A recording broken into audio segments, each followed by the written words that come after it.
Hey, what's up? It's Destry here on the gaming channel Despwns. Today I'm reviewing one of my favorite games of all time, Final Fantasy XII, which was released exclusively for the PS2 in 2006. If you aren't familiar with the Final Fantasy games and you're one of those people that are like, oh my god, why do they keep making these? Then just leave.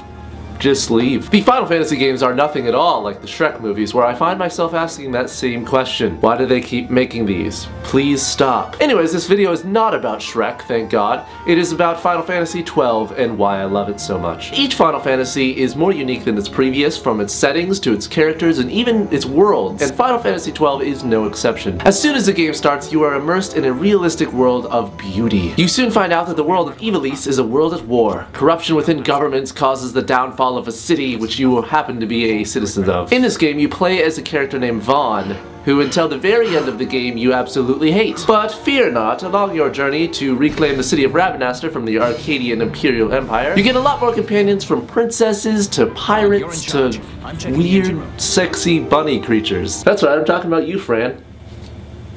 Everyone. Graphically, Final Fantasy XII for its time was absolutely awesome. The realism of the characters and the awesome cinematics and even the battle system and how the fluidity of the movements that your character does is definitely one of the reasons to play this game. If you want to enjoy a game because of its artistic and cinematic qualities, this game will not disappoint. And although the main character isn't as lovable as Oliver from Ni no Kuni, this game makes up for it by adding a lovable cast of companions and even some NPCs. I hope you haven't forgotten my role in this little story.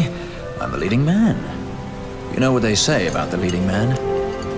He never dies. The main enemies of the game are beautifully designed, but sting like herpes when you try to fight them. Not that I would know, but I'm just assuming. The battle system in Final Fantasy XII stood out to me because it is nothing like Final Fantasy and Square Enix had ever attempted before, yet the battle system alone is the main reason I come back to play Final Fantasy XII aside from its story. The battle system in many ways is like that of an MMO, or an online role-playing game, in the fact that there are no random encounters, you see the enemies you want to encounter, and there's even a flee option when you don't want to fight a bat for 3 hours when you're trying to do an important quest. Later in the game, and as your character and party evolve, the battle system in the game gets more and more complex, eventually adding what are called gambits, allowing you to basically automate your party in whatever way you need. For example, you can set a gambit that if your party member's HP falls below 40%, you can automatically heal it without actually having to go in and do it manually yourself. You also get a thing called the license board, which allows you to spend points that you get in battle to upgrade your character from its weapons and armor to magic and battle augments and even really strong things that are called quickenings in this game, which are basically like Kamehameha attack waves.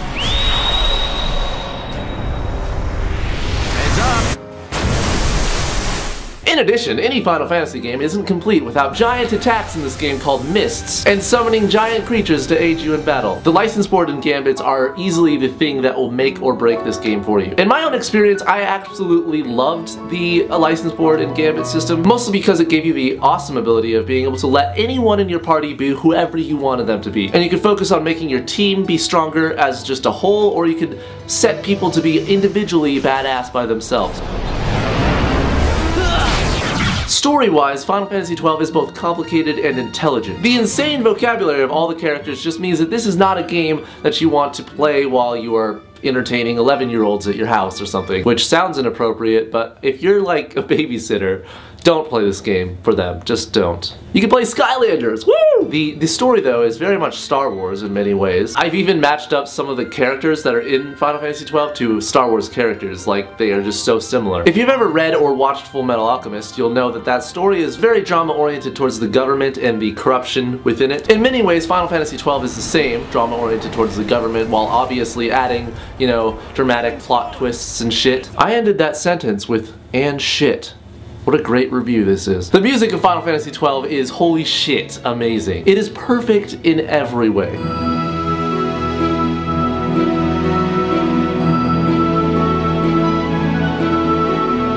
I find that most games I review highly always have just the best soundtrack ever, but it's true. Like, a soundtrack can make a game shimmer where it's not shimmering. It can make a steaming pile of shit gold.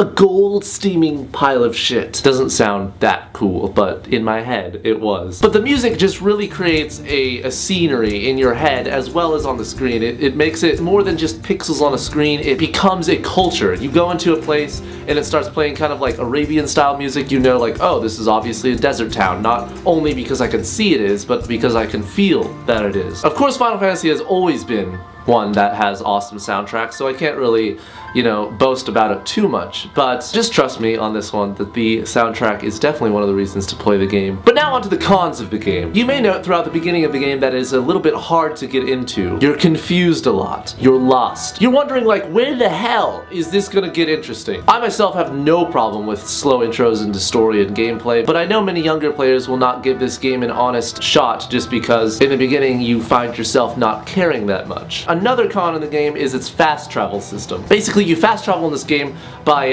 getting these things called teleport stones, which you use at these crystals that are found all over the place, and basically you can teleport to any of the other crystals. And why this is a downfall is that you can't fast travel whenever you want, and there are only a certain number of crystals everywhere, and you can only get teleport stones from killing enemies, and very, very late in the game you can buy them. Up until that point, you are fucking walking everywhere, basically. Also, saving is not easy as 1, 2, 3. Okay, so basically the crystals that you teleport at are also save stones, so it really sucks because they're not super abundant in the game, so sometimes you'll be grinding EXP for 2 hours, and then you'll die, get two-shot by a Tyrannosaurus Rex, and you'll have to start all the way from way the fuck before you even got in that area, so that's definitely a downfall of the game. Just take my advice, and if you're gonna play this game, save as much as you can.